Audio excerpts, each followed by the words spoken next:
A week and a half after winning the presidency, we find out that Donald Trump has reversed course and will pay $25 million because of the fraud that he perpetrated in his Trump University con.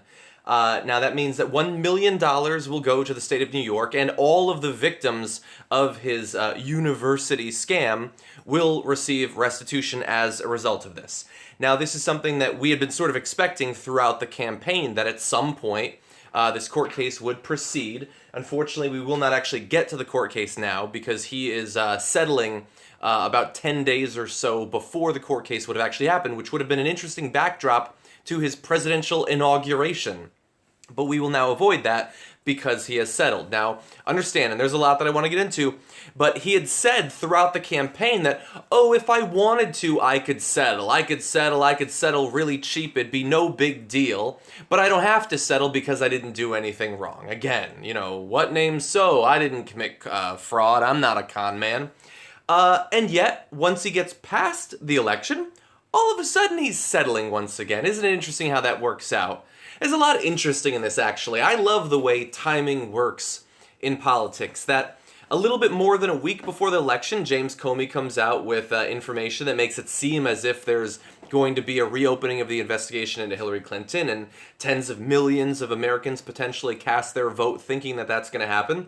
And then not too much longer after the election, Donald Trump is free to settle and pay $25 million.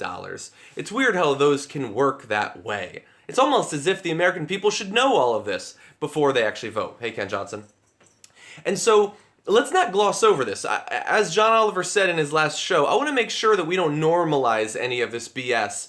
The new president-elect of the United States is going to pay $25 million for defrauding thousands of Americans who are simply trying to learn a little bit more, maybe move into a new career field, and improve their lives and the lives of their families. Some of them were senior citizens paying with their retirement money. Some of them were veterans.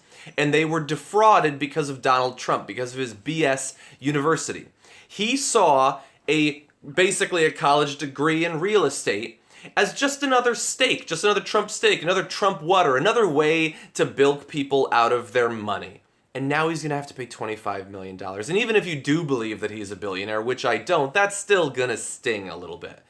And for some reason, this was announced today. And so we're not going to have the court case. He's never actually going to be convicted of breaking the law, although the $1 million going to New York is because he apparently broke a number of New York state educational laws there.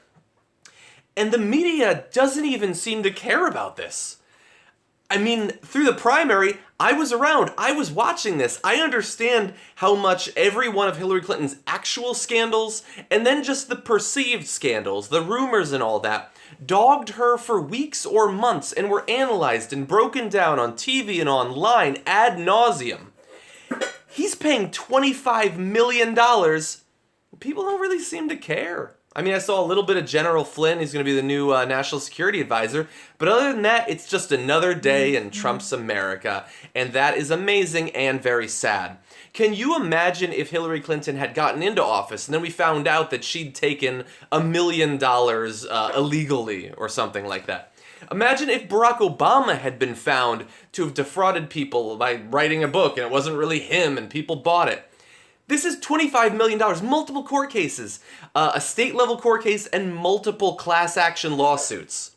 And people don't seem to care. It's just, oh yeah, if you're the president, you can get fined $25 million. I wouldn't let you back onto a reality show if you'd been fined that much money, but this guy is going to wield supreme executive authority and power in the U.S. government. That is amazing, man. That is amazing. The news just keeps on rolling in, and a lot of it is depressing. Now, you should be able to be more than one thing at one time, and you should not simply be depressed. There's a lot of work that needs to be done that I need to do and that you need to do, and we can't be too overwhelmed by this. But let's at least stop off for a second and acknowledge that it is batshit crazy that the next president is paying $25 million and that doesn't matter. And that knowing that that might happen didn't really bother a lot of his voters. And he almost won the popular vote. He's going to win the election either way. It's ridiculous how these things actually work out. I wish that I could respond to more of your comments, by the way, on the live, but it's going by really fast. Sorry.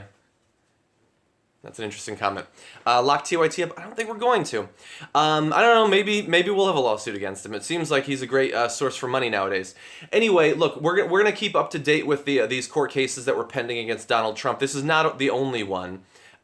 He went down basically for $25 million over the con job that he did in Trump University, but there are sexual assault lawsuits that will go forward. There is the rape charge, which I think she has backed off. Perhaps because of the thousands of death threats and the fact that she would be accusing the most powerful man in the world of raping her. She's actually backed off on that, I believe, but I will check to make sure. Anyway, this is just what we can now expect. That our president is going to be a source of the sorts of scandals that would take down any businessman, any celebrity.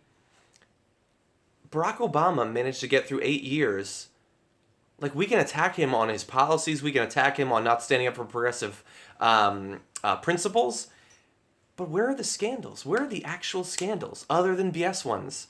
Man, that was 8 years that we got to enjoy a person that we might disagree with and didn't always do what was best for America, but was an actual professional, was an intelligent, thoughtful person.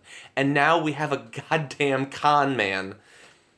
And the problem is that he's paying $25 million out for Trump University, but are the rest of us, all of us Americans, going to get any money for the con that he's perpetrated on all of us? Unfortunately, probably not. Anyway, that's just what I wanted to pop in to update you on that. I don't know if we got to it on the live show today, but it's extremely important news. The media should be all over this. We'll see. I have a feeling that they are probably going to just, call it even. I'm sure Barack Obama probably also broke the law in a number of ways. Just get used to it. Anyway, thanks for joining me, guys. I'll see you later.